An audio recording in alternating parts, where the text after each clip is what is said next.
TV 910ಗೆ ಸ್ವಾಗತ. ನಾನು ಅಸ್ಫಿಯಾ. ನೀವು ಇನ್ನು ನಮ್ಮ ಚಾನೆಲ್ಗೆ ಸಬ್ಸ್ಕ್ರೈಬ್ ಆಗಿಲ್ಲ ಅಂದ್ರೆ ಈಗಲೇ ಸಬ್ಸ್ಕ್ರೈಬ್ ಆಗಿ ಪಕ್ಕದಲ್ಲೇ ಇರುವ ಬೆಲ್ ಐಕನ್ ಕ್ಲಿಕ್ ಮಾಡಿ, ಲೈಕ್ ಮಾಡಿ, ಶೇರ್ ಮಾಡಿ. ನಾಯಕನಹಟ್ಟಿ ಪಟ್ಟಣದ ಶ್ರೀ ಗುರು ತಿಪ್ಪೇರುದ್ರಸ್ವಾಮಿ ಸನ್ನಿಧಿಯಲ್ಲಿ ಸ್ವಚ್ಛತೆ ಮರೀಚಿಕೆಯಾಗಿದೆ.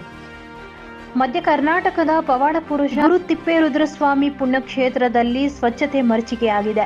ಈ ಸಂದರ್ಭದಲ್ಲಿ ಸ್ಥಳೀಯರಾದ ತಿಪ್ಪೇಶಿ ದಯಾನಂದ ಮಾತನಾಡುತ್ತಾ, ತೊರೆಕೋಲಮ್ಮನಹಳ್ಳಿ ರಸ್ತೆಯಲ್ಲಿರುವ ಕಸ ವಿಲೇವಾರಿ ಘಟಕದಲ್ಲಿ ದುರ್ವಾಸನೆ ಬರುತ್ತಿದ್ದು, ಕಸಕ್ಕೆ ಇಟ್ಟಂತಹ ಬೆಂಕಿಯಿಂದ ಹೊಗೆ ಬರುತ್ತಿದ್ದು, ಹಾದಿಯಲ್ಲಿ ಹೋಗುವವರಿಗೆ ಮೂಗು ಮುಚ್ಚಿ ಓಡಾಡುವ ಪರಿಸ್ಥಿತಿ ನಿರ್ಮಾಣವಾಗಿದೆ.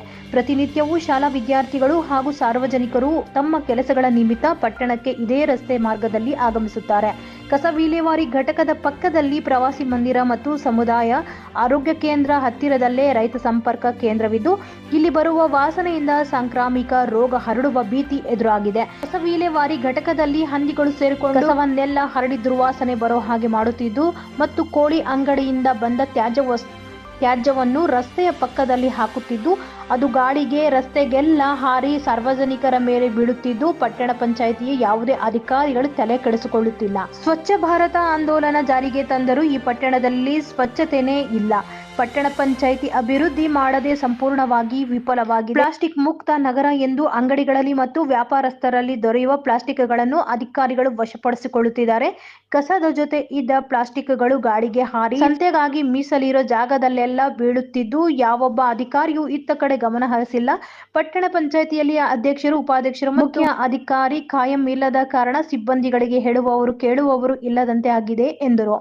ಈಗಲಾದರೂ ಸರ್ಕಾರ ಹಾಗೂ ಸ್ಥಳೀಯ ಶಾಸಕರು ಮತ್ತು ಜಿಲ್ಲಾ ಆಡಳಿತ ಇತ್ತ ಕಡೆ ಗಮನ ಹರಿಸಿ ಸ್ವಚ್ಛತೆಗೆ ಆದ್ಯತೆ ನೀಡಬೇಕು ಎಂದು ನಮ್ಮ ಟಿವಿ 910 ಕನ್ನಡ ವಾಹಿನಿಯ ಮನವಿಯಾಗಿದೆ. Bureau report, Harish, TV 910 Kannada news, Chitradurga. ಪ್ರತಿಯೊಂದನ್ನು ಸಾಮಾನ್ಯ ಇಲ್ಲಿ ರೋಡ್ ಹಾಕಿ ಇಲ್ಲಿ ಕಲುಷಿತ ಮಾಡಿ ಈ ಸಾಂಕ್ರಾಮಿಕ ರೋಗಗಳು ಪ್ರತಿಯೊಂದು ಬರೋ ಥರ ಮಾಡ್ತಿದ್ದಾರೆ. ಇಲ್ಲಿಗೆ ಪಂಚಾಯತಿಯವರು ಯಾವುದೇ ಥರದ ಇಲ್ಲಿ ಮಾಡ್ತಿಲ್ಲ. ಪ್ರತಿಯೊಂದು